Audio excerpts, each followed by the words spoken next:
નમસ્કાર. આજે આપણે દેવી ભાગવતના ત્રીજા સ્કંદના ત્રીજા અધ્યાય પર વિચારણા કરવી છે. ત્રીજા સ્કંદની શરૂઆત થઈ જ્યારે જન્મેજય પ્રશ્ન કર્યો છે વ્યાસજીને કે આ બ્રહ્માંડ શું છે, એની ઉત્પત્તિ કેવી રીતે થઈ. વ્યાસજીએ એ પ્રશ્ન નારદજીને કર્યો છે અને નારદજીએ એ જ પ્રશ્ન બ્રહ્માજીને કર્યો છે. અને બ્રહ્માજી એ નારદજીને સમજાવી રહ્યા છે કે આ બધું દેવીની શક્તિના લીધે છે. અને એ દેવીની મહત્તાની વાત આપણે ગયા અધ્યાયમાં સાંભળી. જ્યારે બ્રહ્મા, વિષ્ણુ અને મહેશ ભેગા થયા છે, જ્યારે એ બ્રહ્માજીને મધુકૈટભ પહોંચી ગયા છે અને કહે છે કે હવે યુદ્ધ કરો અમારી જોડે. બ્રહ્માજી એ તરફ વિચારી રહ્યા છે કે હું કોણ છું. કમળની નાળમાં છેક 1000 વર્ષ સુધી ગયા છે. પછી 1000 વર્ષ સુધી તપ કર્યું છે. અને ત્યારે બ્રહ્માજીએ સાંભળ્યું છે કે તપ કરો. અને પછી કીધું છે કે સર્ગ કરો, સર્જન કરો. બ્રહ્માજી કન્ફ્યુઝ છે, ગૂંચાયા છે કે અહીંયા તો પાણી જ છે, સ્વર્ગ પૃથ્વી કશું છે નહીં, તો કેવી રીતે સર્જન કરું, કોનું સર્જન કરું, કેમ સર્જન કરું. અને ત્યાં મધુકૈટભ આવ્યા છે એટલે બ્રહ્માજી ભાગ્યા છે અને જોયું તો વિષ્ણુ જોયા. પણ વિષ્ણુ ભગવાન સૂતા છે. એટલે બ્રહ્માજીએ એવી શક્તિની આરાધના કરી અને શક્તિ વિષ્ણુ ભગવાનની અંદરથી બહાર નીકળી અને વિષ્ણુ ભગવાન જાગ્યા છે. અને વિષ્ણુ ભગવાને મધુકૈટભ સાથે જે યુદ્ધ કર્યું તે આપણે પહેલા સ્કંધમાં સાંભળ્યું. અને પછી 5000 વર્ષ સુધી યુદ્ધ થયું છે. અને ત્યારબાદ જ્યારે યુદ્ધ પૂરું થયું છે ત્યારે ભગવાન વિષ્ણુ અને બ્રહ્માજી ઊભા છે. અને ત્યારે શિવજી પણ આવે છે અને ત્રણેય વાત કરી રહ્યા છે, હર, હરિ અને બ્રહ્મા, કે આ કોણ છે, આ દેવી કોણ છે, આ શક્તિ કોણ છે. અને ત્યાં જ એક વિમાન આવે છે અને વિમાનમાં ત્રણેય જણા આરૂઢ થાય છે. અને આજે વિમાન એમને ક્યાં લઈ જવાનું છે તેની વાત કરવી છે. એટલે દેવી ભાગવતના ત્રીજા સ્કંધમાં આપણે બ્રહ્મા, વિષ્ણુ અને શિવજી જે દેવત્વની આપણે એમને ત્રિમૂર્તિ કહીએ છીએ, એ કેમ માતા જગદંબા પર આધાર રાખે છે તેની વાત સમજવી છે. એ પરમ શક્તિની વાત સમજવી છે. અને ત્રિમૂર્તિઓને આ કાર્યો જે છે એમના, કે જીવન, પાલન અને સંહાર, એ ત્રણેય કાર્યો છે, એના માટે આવશ્યક શક્તિ જે છે ક્યાંથી પ્રદાન થાય છે. અને બ્રહ્માંડની શરૂઆતથી લઈને તેના નાશ સુધી આ બધું જ એ દૈવી શક્તિ પર કેમ અવલંબે છે તેની વાત કરવી છે. એટલે બ્રહ્માજી નારદજી પાસે બેઠા છે અને બ્રહ્માજી કહે છે નારદજીને, તેમનો વેગી વિમાન જે સ્થાનાંતરમાં આવ્યો ત્યાં પ્રલયનું જળ નહીં દેખી અમે ત્યાં જ આશ્ચર્ય પામ્યા. ફળોથી ફલિત રમ્ય તરુવરો કોકિલોના ગાનથી ગરજતા હતા. ભૂમિ, પર્વત, વન, ઉપવન એ સઘળા મનોહર હતા. નારી, પુરુષ, પશુ, નદી, વાવ, કૂવા, તળાવ, સરોવરો અને ઝરણાઓથી રમણીયાળો એ પ્રદેશ હતો. બ્રહ્માજી, વિષ્ણુજી અને શિવજી બેસી ગયા છે વિમાનમાં અને વિમાન ચાલ્યું છે અને એક એવા પ્રદેશમાં લઈ ગયું છે કે આટલો રમણીય છે. ચારે દિશાઓમાં એવા વિશાળ, રમણીય, દિવ્ય પરીખાઓવાળી યજ્ઞશાળા અને પ્રસાદોવાળું તે નગર દેખતા જ અમને જ્ઞાન થયું કે આ અદ્ભુત સ્વર્ગ છે ને કોઈએ તે રચ્યું છે. ત્યાં અમે દેવરાજને મૃગ્યા કરવા જાતા વનમાં દીઠા ને અમારા સાથે જ બિરાજમાન થયેલા વિમાનારૂઢ અંબિકા દેવી અમે દીઠા. પછી પવનથી ગતિ પાળતું આ વિમાન બીજા સ્થળમાં અમને ક્ષણમાં જ લઈ ગયું. તે સ્થળ મનોહર હતું. ત્યાં અમે સુંદર નંદનવન દીઠું તથા પારિજાતક વૃક્ષની છાયામાં એક સુરભી બેઠી દીધી. તે ગાયની સમીપમાં 4 દાંતવાળા ગજરાજને અમે જોયો. ત્યાં મેનકા આદિ અપ્સરાઓનો સમૂહ અમે જોયો. તે અપ્સરાઓ વિવિધ ભાવોવાળા ગાન કરતી નૃત્ય કરતી હતી. ત્યાં અમે સેંકડો ગાંધર્વો અને વિદ્યાધરો દીઠા. મંદાર વાટિકામાં ચોકમાં ગાયન ગાતા ને રમણ કરતા એને ઇન્દ્ર અને ઇન્દ્રાણીને અમે જોયા. આ પ્રકારે સ્વર્ગીય પ્રદેશ જોઈ અમે તો વિસ્મય પામી ગયા. વરુણ, કુબેર, યમ, અગ્નિ, સૂર્ય ઇત્યાદિને દેખી અમને મહા આશ્ચર્ય થયું. પછી તે પૂરમાંથી દેવરાજ બહાર નીકળ્યા. તેઓ બ્રહ્મલોકમાં અમે આવ્યા ત્યાં બ્રહ્માજીને મને દેખી નારાયણ બહુ આશ્ચર્ય પામ્યા. ત્યાં બ્રહ્મસભામાં સઘળા વેદો અંગો સહિત ઉપસ્થિત હતા. સ્વરૂપધારી તે વેદો હતા. આ સિવાય ત્યાં સાગરો, સરિતાઓ, પન્નગો ને ઉરંગો હતા. પછી કેશવને શિવે મને પૂછ્યું કે આ સનાતન બ્રહ્મા કોણ છે? ત્યારે મેં હરિને કેશવને કહ્યું કે હું એને ઓળખતો નથી. હે ઈશ્વરો, હું કોણ છું અને આ કોણ છે? એ જ મને હમણાં ભ્રમ થયો છે. આથી હું જાણતો નથી. મારા આમ કહેવામાં જ આ વિમાન વિશેષ ગતિ કરી આગળ ચાલ્યું. તે યક્ષગણોથી શોભાયમાન મનોહર કૈલાસ પર્વત પર આવ્યું.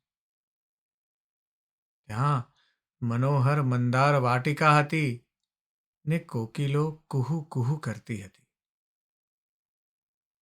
વીણા, ભેરી ને મૃદંગોના નાદથી સર્વત્ર કલ્યાણી શક્તિ ત્યાં પ્રસરી રહી હતી.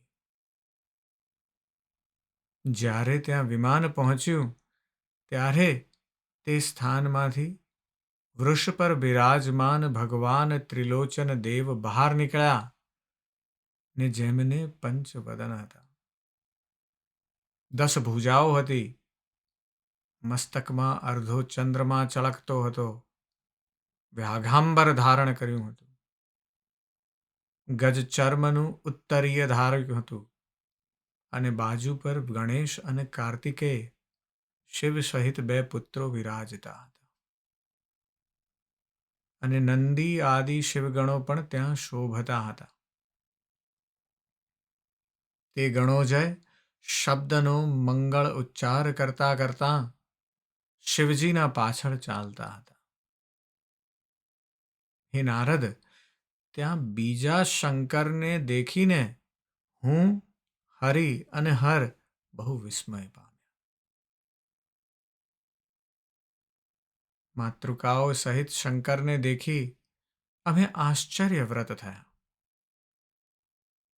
પછી ક્ષણ માત્રમાં પર્વતના શિખર પાસેથી અમારું વિમાન ચાલ્યું. પછી તે વિમાન વૈકુંઠમાં રમા રમણના મંદિરમાં આવ્યું. હે નારદ, અમે ત્યાં અલૌકિક સમૃદ્ધિ દીઠી અને વિષ્ણુ પણ વૈકુંઠને દેખી વિસ્મય પામ્યા.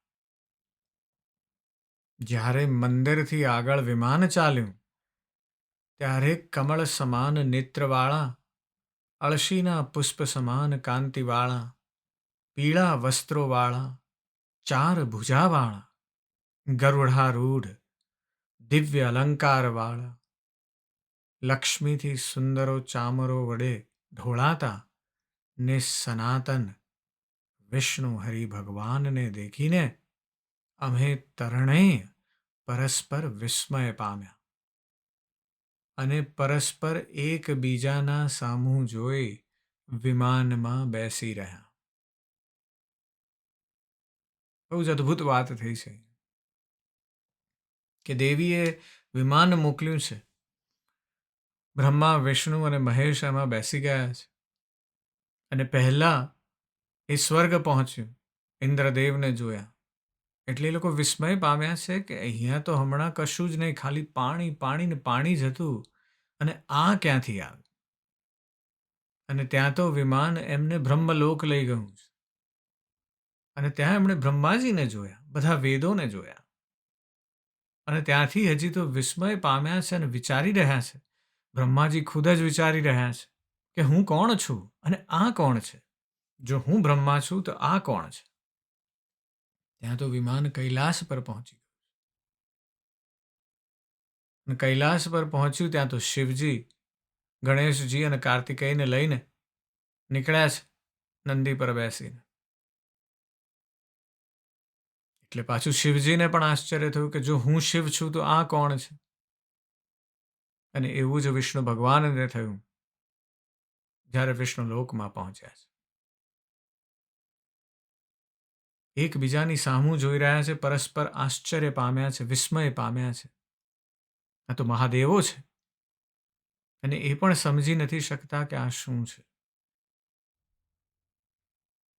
આપણે વાત કરી કે વ્યાસજીનો જે આ પ્રયત્ન છે ભાગવત પુરાણ, દેવી ભાગવત ને બીજા બધા પુરાણો દ્વારા, એ પ્રયત્ન એ છે કે કેમ કરીને સામાન્ય મનુષ્યને સમજાવવું એ સમયનું ફિઝિક્સ. આજે પણ આપણે એ ભૌતિક શાસ્ત્ર સમજી નથી શકતા, એટલું અકળ છે. એટલે બધા જર્નલ પેપર્સ લખે છે સાયન્ટિસ્ટ, રિસર્ચ પેપર, જે મોટા ભાગની પ્રજા વાંચી શકતી નથી, સમજી શકતી નથી. જર્નલિસ્ટ જે છે એ પણ સમજાવી શકતા નથી, કારણ કે ગૂઢ છે આ વિજ્ઞાન અને એટલું બધું અઘરું પણ છે. અને એ સમયે વ્યાસજી આપણા પૌરાણિક સમયનું જે સાયન્સ જે છે, વિજ્ઞાન છે, એને સામાન્ય જનને કેવી રીતે સમજી શકે એના માટેનો પ્રયત્ન કરી રહ્યા છે. આપણે ગયા અધ્યાયમાં વાત કરી બિગ બેંગની, કે એક ક્ષણમાં દિવ્ય પ્રકાશ ઉત્પન્ન થયો. કેવી રીતે બ્રહ્માંડની ઉત્પત્તિ થઈ કોઈ સમજી નથી શક્યું. એકદમ જ એક પ્રકાશ થયો અને પ્રકાશમાંથી બ્રહ્માજીનો જન્મ થયો છે. બ્રહ્માજી બેઠા છે, બ્રહ્માજી વિચારી રહ્યા છે કે હું કોણ છું. અને બ્રહ્માજી પોતે પ્રયત્ન કર્યો છે 1000 વર્ષ સુધી, પણ સમજી શક્યા નથી કે ખુદ કોણ છે. આ તરફ જ્યારે બ્રહ્માજી વિષ્ણુજીને જોવે છે ત્યારે એમને થાય છે કે બસ આ જ પુરુષ છે, આ વિરાટ પુરુષ છે અને આ જ સૃષ્ટિનો સર્જનહાર છે. પણ જ્યારે વિષ્ણુજી અને બ્રહ્માજી બે આ દેવી શક્તિને જોવે છે અને શિવજી પણ પધાર્યા છે, એટલે હવે કોઈને ખબર નથી કે પણ ચારે બાજુ તો પાણી પાણી છે અને આ વિમાનમાં બેસીને ગયા.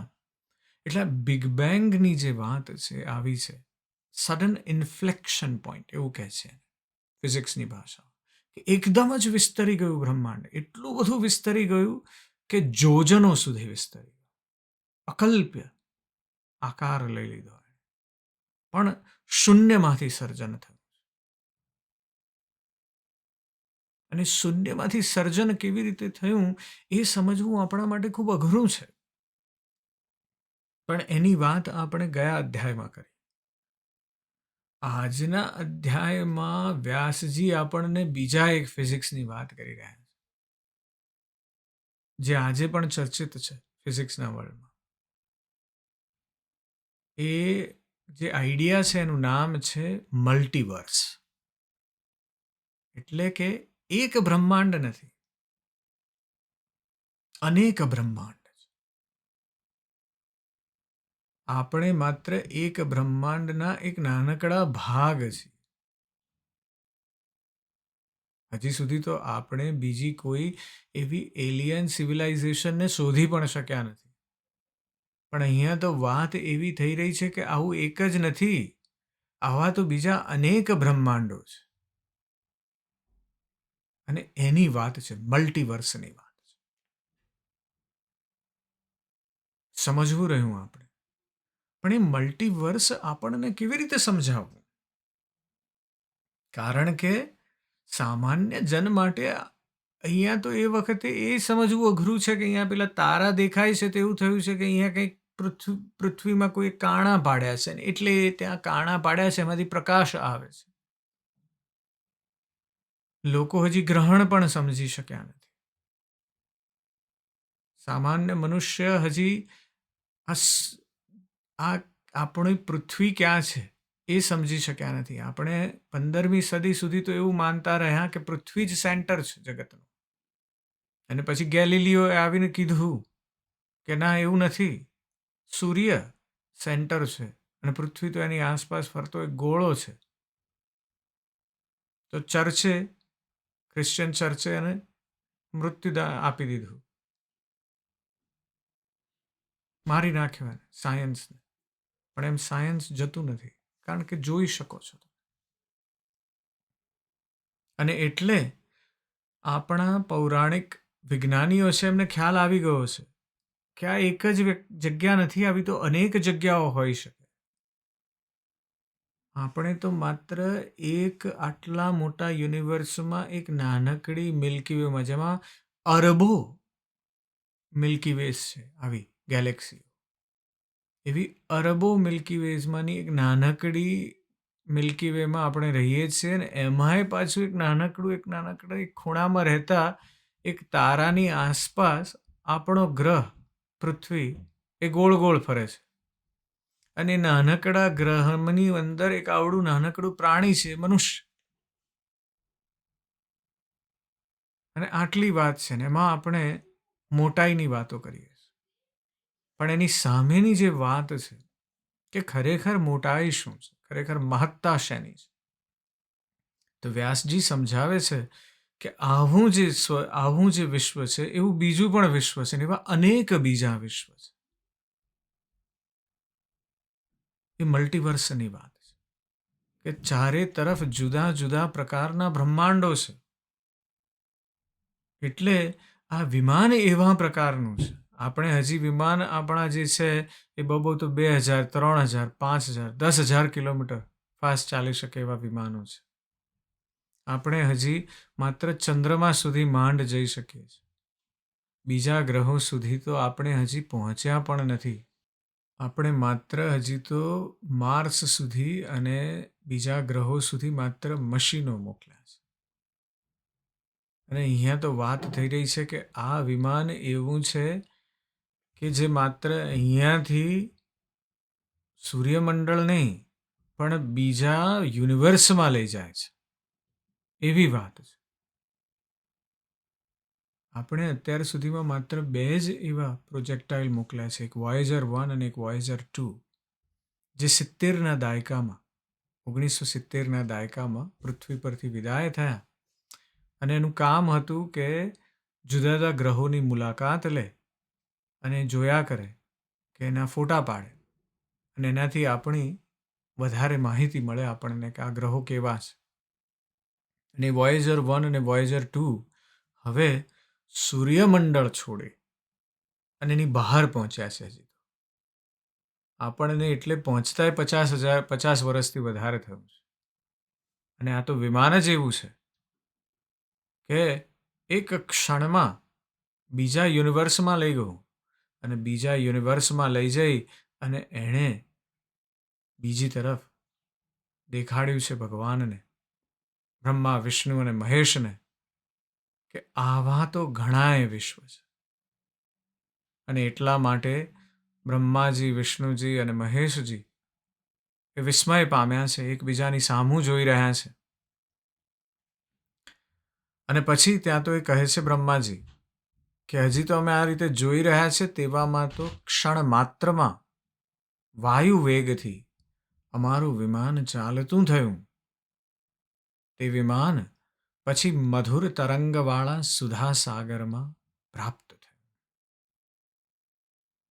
જે મહાસાગર સુધા સાગર, જળચરોવાળો, ચલાયમાન, તરંગોથી વ્યાપ્ત, મંદારના અને પારિજાતના વૃક્ષોવાળા દ્વીપોથી શોભાયમાન, અનેક આસ્તરણોવાળો, ચિત્ર વિચિત્ર પદાર્થોવાળો, મોતીમાળા તથા અનેક વસ્તુઓથી વિરાજમાન, અશોક, બકુલ વૃક્ષ, કરુબકાદિરી ભરપૂર, ચારે દિશાઓમાં કેતકી અને ચંપાના વૃક્ષોવાળો, કોકિલાઓના શબ્દોથી ગરજતો તથા નાના પ્રકારના ગંધોથી ભભકતો, ભમરાઓના ઝણઝણકારથી રજિત અને પરમ અદ્ભુત હતો. તે દ્વીપમાં શિવકાર પરમ મનોહર એક પલંગ હતો, જેને રત્નોથી જડિત હતો તથા નાના પ્રકારના રત્નોથી વિરાજિત હતો. આ દ્વીપને અમે વિમાનમાં બેઠા બેઠા દૂરથી દીઠો. તે પલંગ અનેક પ્રકારના બિછાનાઓથી શોભિત તથા ઇન્દ્રધનુષવાળો હતો. તે પલંગ પર કોઈ શ્રેષ્ઠ સુંદરી બેઠી હતી. તે સ્ત્રીએ રક્તમાળાને દિવ્ય વસ્ત્રો ધારણ કરેલા હતા. લાલ ગંધનું જેણે અનુલેપન કર્યું હતું. તેના નેત્રો લાલ હતા. કોટી વિદ્યુત સરખી તે પ્રભાવવાળી હતી. સુંદર મુખવાળી, લાલ દંતની પંક્તિથી શોભતી, કરોડો લક્ષ્મીઓના કરતા અધિક કાંતિવાળી, સૂર્યના બિંબ સમાન, અખિલા, તેજસ્વની, વરપાશ અંકુશ ને અભિષ્ઠને ધારણ કર્યા છે, એવી તે શ્રી ભુવનેશ્વરી મંદ હાસ્ય કરતી હતી.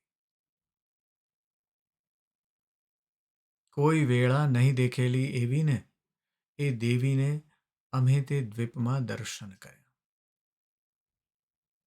હિમકાર જપતા જપતા પક્ષીઓના વૃંદવાળી, અરુણા, કરુણામૂર્તિ કુમારી, નવયૌવના, સકળ શૃંગારના શણગારવાળી, મંદહાસ્યવાળી, મુખ કમળવાળી, નીકળતા પૃષ્ટિવાળા સ્તન યુગલથી કમલ, કળીઓના વિજય કરનારી, નાના પ્રકારની મણિઓથી ને અલંકારોથી શોભતી, કંટકના બાજુબંધ કેયુરને મુગટથી દીપતી, ચળકતા શ્રી ચક્રાકાર તાટંક રત્ન કુંડળથી શોભતા મુખ કમલવાળી,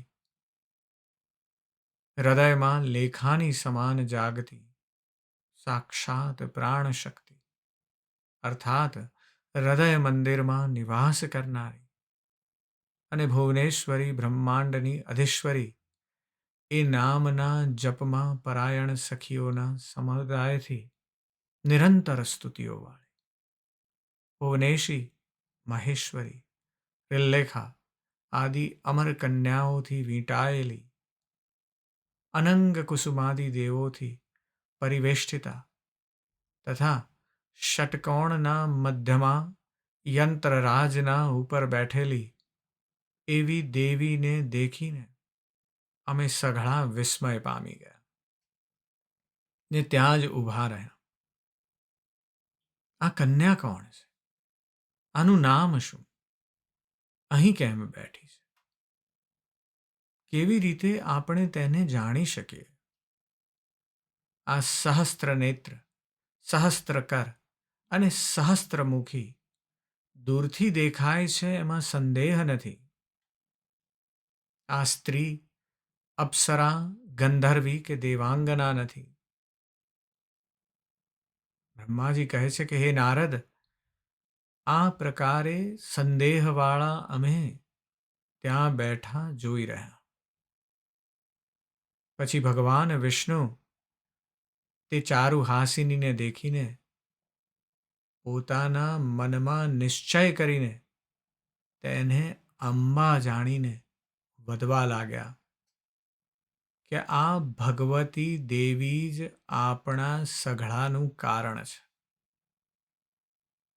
આ મહાવિદ્યા, મહામાયા, અવિનાશિની પૂર્ણ પ્રકૃતિ છે. આ જ દેવી અલ્પજ્ઞોને દૃર્ગેય, યોગમજ્ઞ અને દુરાશાય છે. આ જ દેવી પરમાત્માની ઈચ્છારૂપ છે. નિત્ય અનિત્ય સ્વરૂપવાળી છે. આ વિશ્વેશ્વરી શિવા, હે દેવો, અલ્પ ભાગ્યવાળાને આરાધવા યોગ્ય નથી. આ જ વેદ ગર્ભા, વિશાલાક્ષી, સહુની આદિને ઈશ્વરી છે. આ જ દેવી વિશ્વની સઘળી લીલા કરીને યોગક્ષયમાં ક્રીડા કરે છે ને સઘળાના બીજલિંગનો પોતાનામાં લય કરી દે છે. હે બંને દેવતાઓ, આ જ સકળ જીવ વહીં વિરાજમાન છે. જુઓ, અનંત વિભૂતિ તેના સમીપમાં ખડી છે. આ દિવ્ય અલંકારથી શણગારાયેલી અને દિવ્ય ગંધાનું લેપનવાળી દેવીની આ સઘળા પરિચર્યા કરી રહ્યા છે.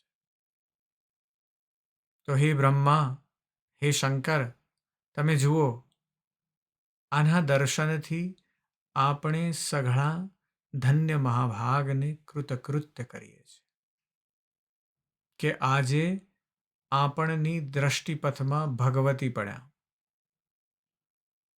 પૂર્વે જે તપ કર્યું હતું તેનું આ ફળ છે. નહીં તો આ પ્રકારે દર્શન ક્યાંથી થાય? વિષ્ણુજી ખુદ કહી રહ્યા છે કે તપ કર્યું હોય ત્યારે આ અંબાના દર્શન થાય. અને એટલે આજે આપણો ફેરો સફળ થયો. ખુદ વિષ્ણુજી કહી રહ્યા છે કે તપ કર્યું હોય ત્યારે એનું ફળ મળે ને ત્યારે દેવીના દર્શન થાય, નહીં તો આપણને દર્શન થતા નથી. જો એ મહાદેવોને દર્શન થતા નથી તો આપણને ક્યાંથી થશે? અને વિષ્ણુ ભગવાન કહે છે કે જે પુણ્યશીલ તપશ્ચર્યામાં કુશળ હોય તે જ ભગવતીના દર્શન કરી શકે છે. આ મૂળ પ્રકૃતિ સદા પુરુષથી સંગત છે ને આ જ પ્રકૃતિ પરાત્માના નિમિત્ત બ્રહ્માંડ રચીને દેખાડે છે. એ દેવતાઓ, આ અખિલ બ્રહ્માંડની દ્રષ્ટિ છે. આ સર્વેના કારણ રૂપા માયા સર્વેશ્વરી શિવા છે. ક્યાં આપણે, ક્યાં બીજા દેવતાઓ, રમા આદિક બીજી સ્ત્રીઓ પણ આ ભગવતીના લક્ષાંશમાં પણ થઈ શકતી નથી. આ એ જ મહાશક્તિ છે કે જેને મેં પૂર્વે સાગરમાં દીઠી ને જે મને બાલ ભાવમાં ખીલાવી રહી હતી. જે સમયે મજબૂત અને એવો હું એ પર્યકના સમાન તટપટ પર હું શયન કરી રહ્યો હતો અને પગના અંગૂઠાને મુખમાં ઘાલી તેના રસને ચૂસતો હતો. વિષ્ણુ ભગવાનને એમનું બાલરૂપ યાદ આવે છે. પટસ્ય પત્રસ્ય કૂટે શયાનમ બાલમ મુકુંદમ મનસા સ્મરામી ગોવિંદ દામોદર માધવ.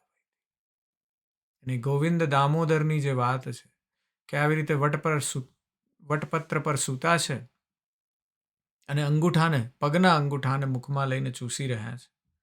અને કહે છે કે ત્યારે આ ભાવમાં આ દેવી મને ખીલાવી રહી હતી.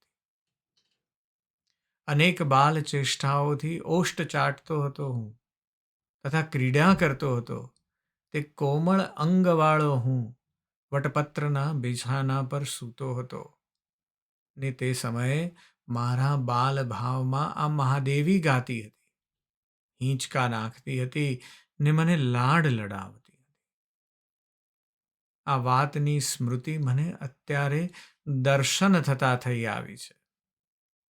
આ આપણા સહુની માતા છે ને પહેલાં જે અનુભવ થયો છે તે અનુભવ જ્ઞાન અત્યારે પ્રત્યક્ષમાં પ્રાદુર્ભૂત થયું છે. તે હું કહું છું કે હે દેવો, તમે સાંભળો. ભગવાન વિષ્ણુને જ્ઞાત થયું છે કે આ જ એમની માતા છે. આ જ શક્તિ જે છે એ એમને લાડ લડાવી રહી. અદ્ભુત વાત છે. કારણ કે ત્યાંથી એમને ખ્યાલ આવ્યો છે કે હું એક જ વિષ્ણુ છું એવું કશું નથી, હું એક જ બ્રહ્મા છું એવું કશું નથી, હું એક જ શિવ છું એવું કશું નથી. કારણ કે અઢળક એવા શિવ છે, અઢળક એવા બ્રહ્મા છે, અઢળક સ્વર્ગ છે, અઢળક યુનિવર્સ છે, અઢળક બ્રહ્માંડ છે. આ મલ્ટીવર્સની વાત ચાલી રહી છે. ગૂઢમાં પણ ગૂઢ એવું ફિઝિક્સનું જ્ઞાન છે અને વ્યાસજી એને એટલું સરળ રીતે આપી દીધું. આપણી પાસે જ્યાં સુધી દ્રષ્ટિ ના હોય ત્યાં સુધી આપણે દેખી શકવાના નથી. અને આ તો દ્રષ્ટિની વાત છે, મનનની વાત છે, ચિંતનની વાત છે, મર્મની વાત છે. અને એટલે અહીંયા તત્વનું દર્શન થયું છે ત્રણેય મહાદેવોને. આ સમજવાનું છે. ક્યારેક આપણે આ બધા ભાગવતના અધ્યાયો વાંચી લઈએ છીએ, પણ વ્યાસજી આપણને શું કહેવા માગે છે એ આપણે જાણી શકતા નથી. કારણ કે આપણે વાંચી લઈએ છીએ, આપણે ચિંતન નથી કરતા, આપણે મર્મ જોવાનો પ્રયત્ન નથી કરતા. પ્રયત્ન એ આદરવાનું છે. અને વ્યાસજી કેવું સુંદર સમજાવે છે કે આપણી માન્યતાઓ એવી છે કે બ્રહ્માજી સૃષ્ટિનું સર્જન કરે છે, વિષ્ણુજી તેનું પાલન કરે છે અને શિવજી એનો નાશ કરે છે. પરંતુ આ ત્રણેય પ્રવૃત્તિઓ એ જે દૈવી શક્તિ છે એના વિના શક્ય જ નથી. એટલે આ જે દૈવી શક્તિ છે એ જ ત્રિગુણાત્મક છે, એ જ સૃષ્ટિનું સર્જન કરે છે, એ જ સૃષ્ટિનું પાલન કરે છે ને એ જ સૃષ્ટિનો નાશ કરે છે. એ જ રજસ છે, એ જ તમસ છે ને એ જ સાત્વિક છે. એ જ ત્રણ તત્વો છે. એટલે આપણે એ વિચારવાનું છે કે આ જે બ્રહ્માંડમાં જેમ આ ત્રિગુણ શક્તિઓ પ્રભાવિત છે એ દૈવી શક્તિ તરફ આપણે આગળ વધવાનું છે. આપણને આ મનુષ્ય જન્મ મળ્યો છે એનું કારણ એ છે કે આપણે એ તરફ આગળ વધીએ, એ આધ્યાત્મની કેડીને આપણે આગળ અને આગળ જતા જઈએ. અને બીજી વાત એ યાદ રાખવાની છે કે જો બ્રહ્માજીને, શિવજીને ને વિષ્ણુને આ શક્તિ પર આધાર રાખવો પડે તો આપણે આપણા હુંપણાની ક્યાં વાત કરવી.